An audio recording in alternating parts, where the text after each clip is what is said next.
say Harry just keeps saying my story, my story, my story, my story. But he's got a brother in this, and he must know that there's damage being done to his brother. And what Harry keeps on saying is, well, there was damage done to him, which of course there was, but that then doesn't mean that you turn that around and attack somebody else. Especially your brother. Exactly, regardless of what's happened.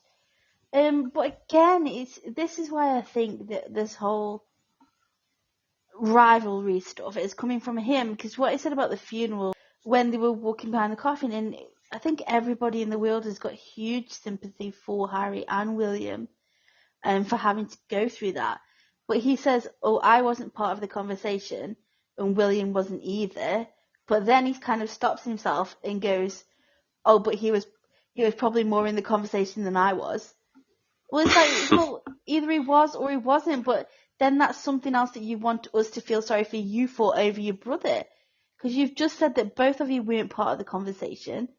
But now you're saying that your brother would have been more than you. So that's kind of saying, oh, but feel more sorry for me again, please. Because William may have been part of a conversation, even though I've just said that he definitely wasn't. So it's kind of like, what are you doing? It's very fragmented. We're just getting pieces and bits. I will say that it was more salacious, the leaks were more salacious than what seems to have come out on the interviews, but then that's not to say that they weren't either. I mean, they were particularly harsh about Camilla. There was a big character assassination. Of course, we don't know what happened behind closed doors. I'm actually quite sick of that term now because it's so overused by them. But we don't know what's gone on behind closed doors with Camilla, but certainly there does not seem to be a side to her where she is somebody who, demands attention and demands the press, because she is very much a background figure and supporter of the king. That's how she behaves, and that's how she comes across. I've never seen her speak. I've seen her speak when spoken to, but in regards to public engagements, I've never seen her speak. Most of the time, she is probably 10 paces behind, not even in shot of the camera. So it would be a huge shock to me if she did what he's accusing her of. A massive shock, because she's proven over and over again that she is a background figure, and she's happy to remain there, and she's happy for the king to have the limelight. Well, wait a second, actually, that has made me realise something. If you do look at The Crown, season 5, was it season 6 now? Season 6, wasn't it, this one? Was it season 6? No, season 5. This season of The Crown, anyway, the most recent one. In that, one of the episodes was about Camilla going and seeking out a publicist and talking about rebranding her as like the thing. So that to me seems like a story that's been lifted from The Crown and that Harry believes is true. Well, live imitating art, right? We can pick up that what it will. I mean, let's just take this with what we know. So if somebody enters the royal family, especially if you're going to marry a future monarch, you're going to get some kind of training. Okay, it happens. Everybody went through it, Diana, Kate, whatever, in how to deal with the public and press. That'll continue, and you are going to get a publicist.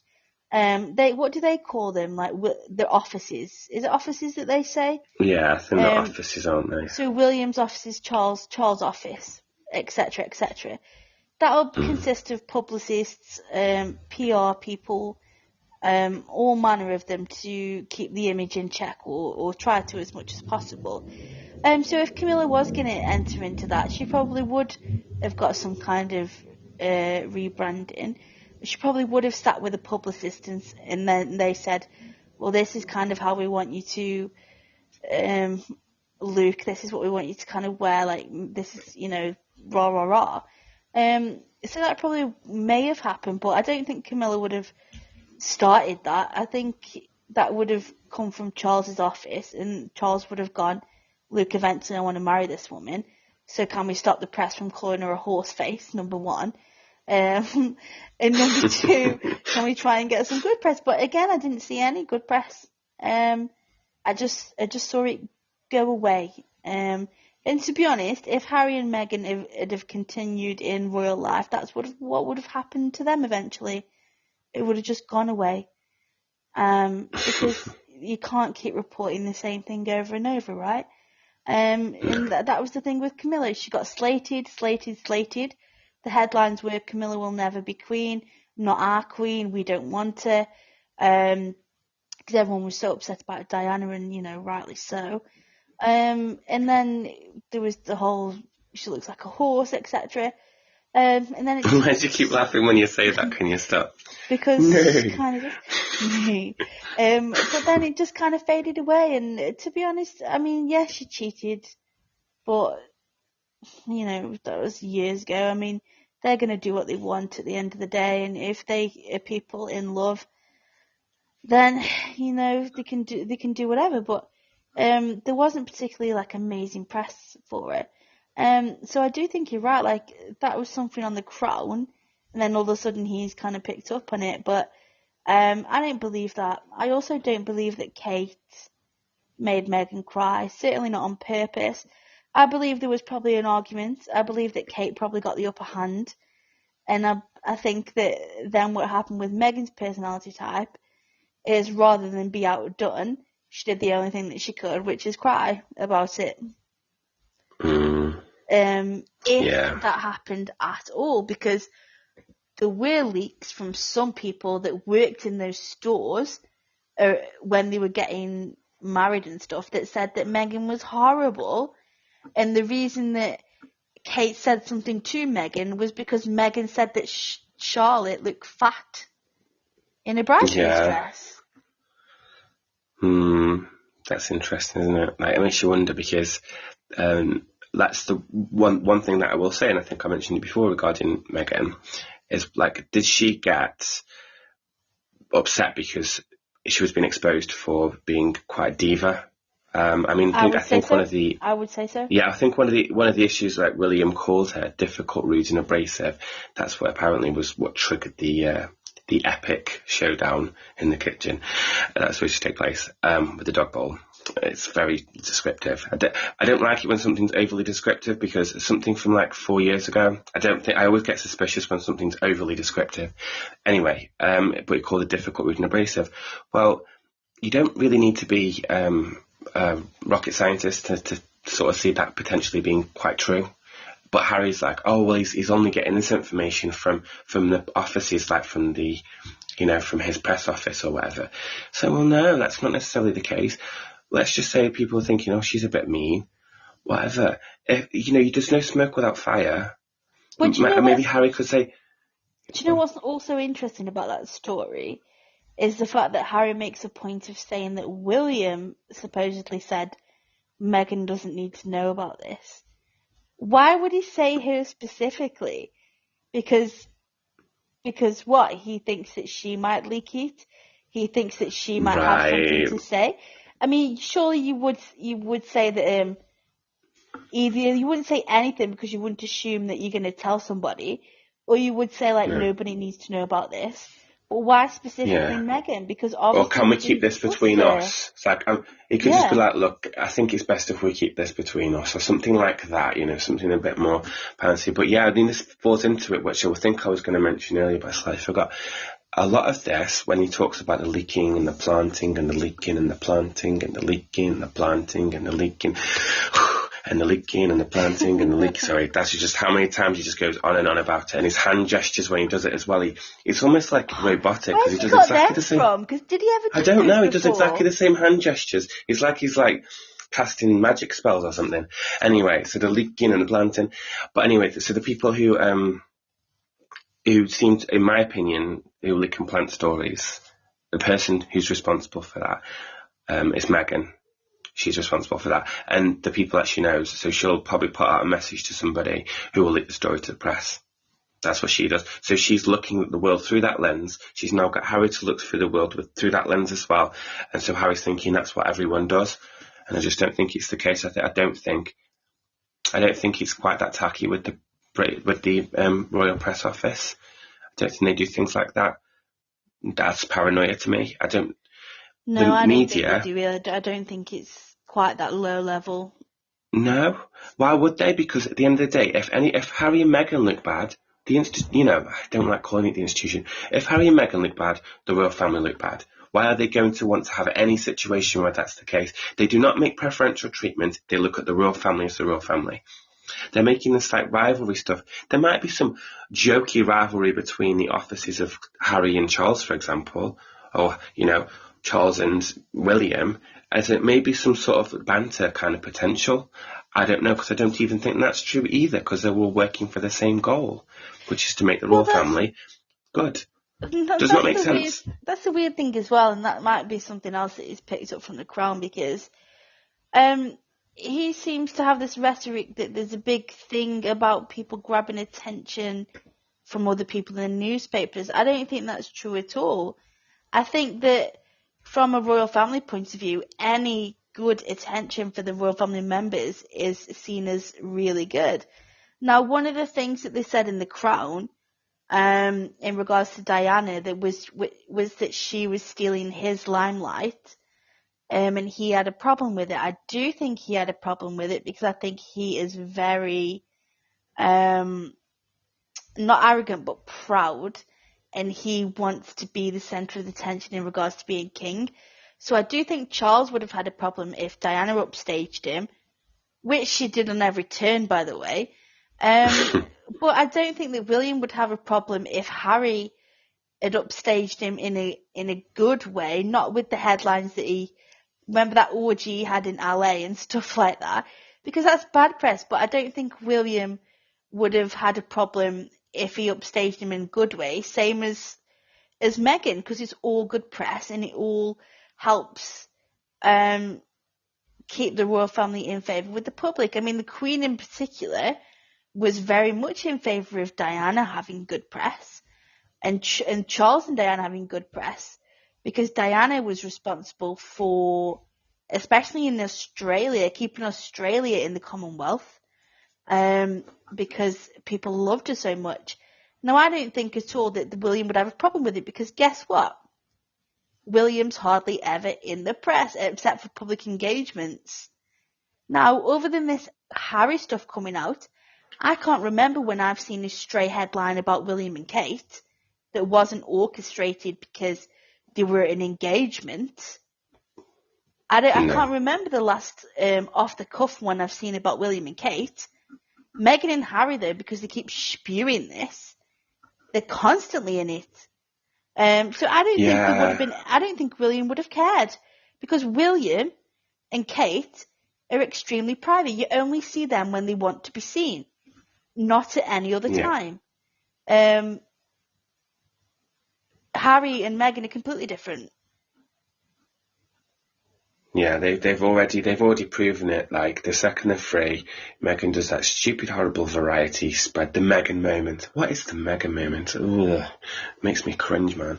Meghan moment or whatever, that variety thing, and then they did the Netflix, insanity, and then it's obviously this book now, and there'll be more. And Arch, the podcast, which is insufferable. They absolutely do want the media attention. So it's very, very hypocritical of them to start moaning that not all of it's popular. I mean, are they dictators or something? Are they North Korean dictators dressed as like ex-royals? Because, we don't like being criticised. Well, most dictators don't like to be criticised. But unfortunately, if you're going to enter the public life and you're going to promote yourself, because their whole brand is about themselves, they're not making anything, they're not creating anything in terms of like artistically. They're not making music or, movies or anything like that. I think Meghan tried that once. Wasn't she in Horrible Bosses as like some parcel girl? It was like a career highlight, wasn't it? Anyway, that's it, because she said she had a successful career beforehand. I had to admit I laughed so much when I saw that. I did laugh. Oh, she had such a successful career. I was like, no, she didn't. She was third or fourth build in Suits. Now, Suits was successful. I'll accept that. Was not a cultural milestone moment like The Sopranos or Game of Thrones or, Breaking Bad or Buffy even, Friends. It wasn't one of those series. It was just popular and liked. It wasn't like a landmark series. But again, that's not to diminish that. That's a good go. Now, generally speaking, Meghan would have been way too close to 40 for the industry. Wasn't a household name. We didn't know who she was here. Unless you watch Suits, you're not going to know who she is. And I would argue the same is the case across the world. We didn't know who she was, so she would have had to fight to get any potential future roles afterwards anyway. So you only get successful as your next role when you're an actor. It's a sad point of the reality of it is that you are. So to describe her as that is a little bit fast and loose. Now, a royal, however, that's a permanent thing. That's a permanent state of affairs. And she was worth around $5 million before meeting Harry. And now, I don't know what, I think I read something about 65 million plus she's worth now. I mean, it pays, doesn't it? It pays to sell people out. Well, that's the funny thing, isn't it? Because one of the things that Harry says towards the end of the interview is that the press had this kind of twisted angle of saying that, oh, they only wanted to leave the royal families to do their own thing and make money.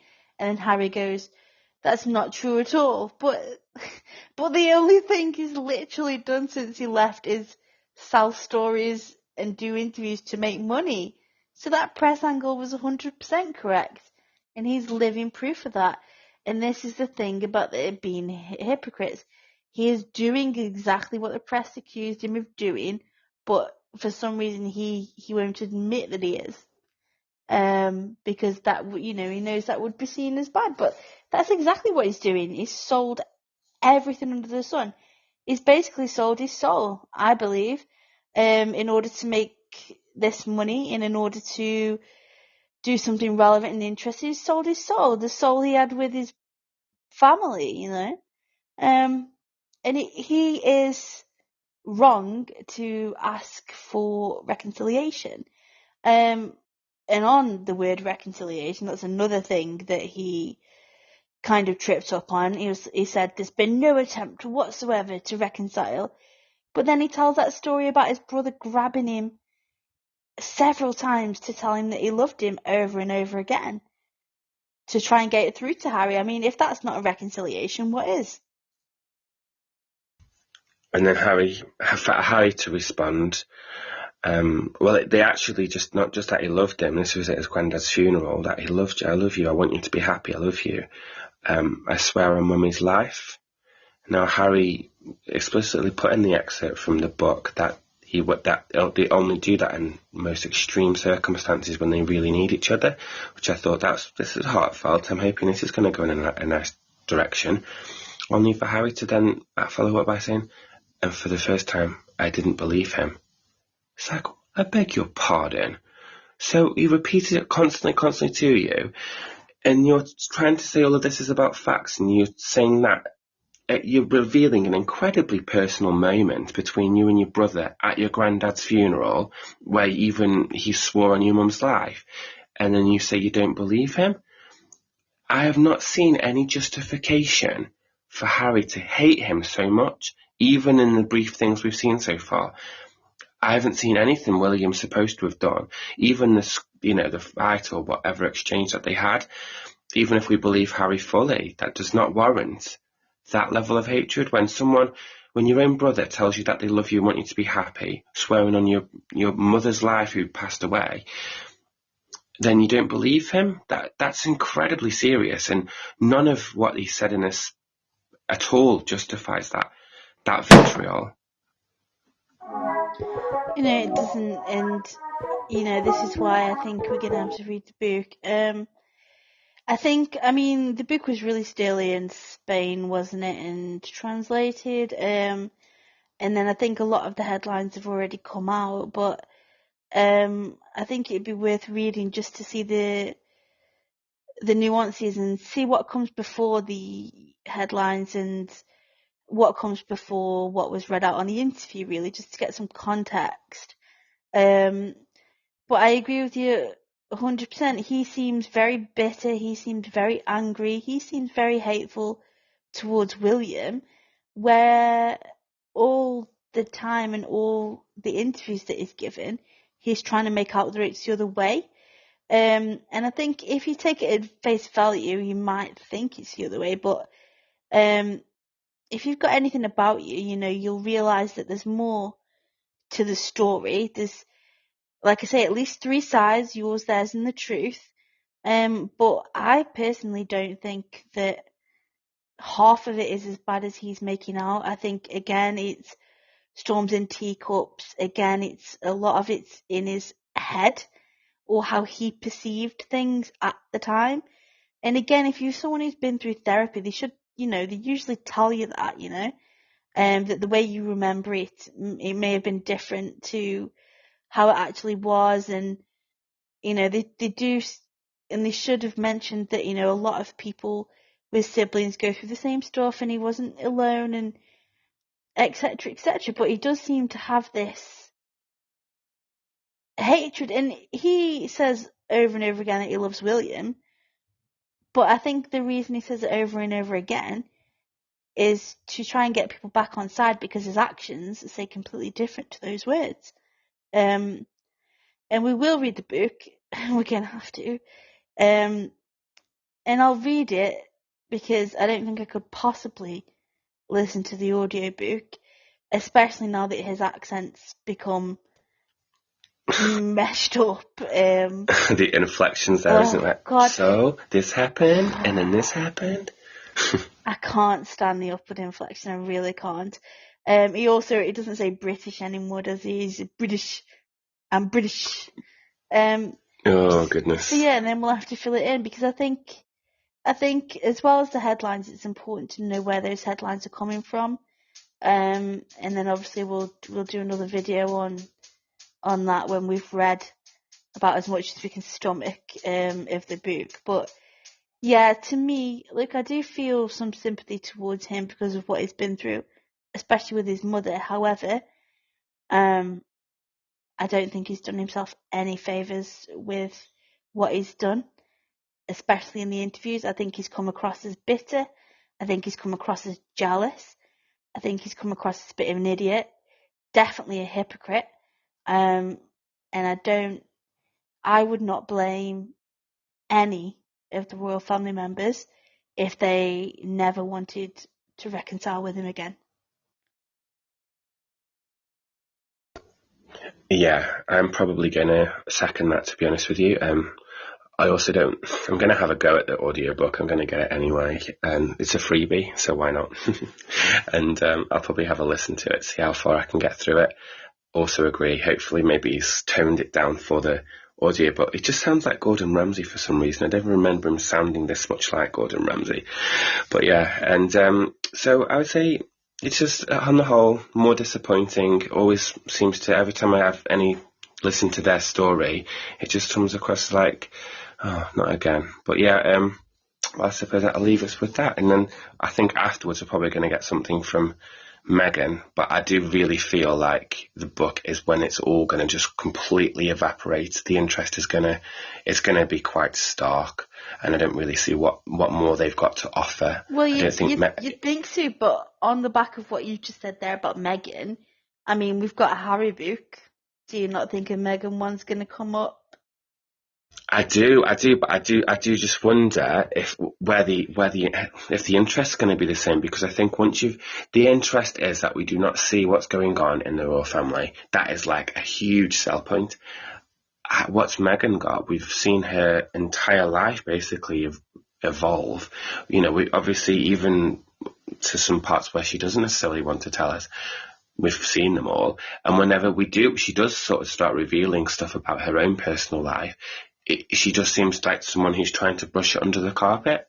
So I don't know what she's going to do, because her book is going to be, which I'm imagining Harry's will be as well, but at least it'll have maybe some interesting facts about royal family and about stuff like that. There'll probably be some things in there that will be quite interesting.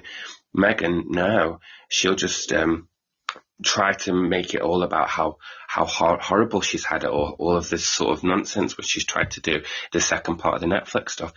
And I don't think anybody's going to care. It won't be, it'll sell well probably, but I don't think it's going to be this like media storm in the same manner. Anyway, we're waffling. This went on maybe far longer than we expected to. So yeah, I'm definitely going to check out the book. Hopefully it's not going to be too awful. And I'm sure we've got lots more shorts and jokes to make about what we've already seen so far as well. So stay tuned for that. Yep. We'll get back to you with another podcast installment once we've listened to, burnt the book. In the meantime, stay with our channel for some shorts and other videos. Take care, guys. Thank you.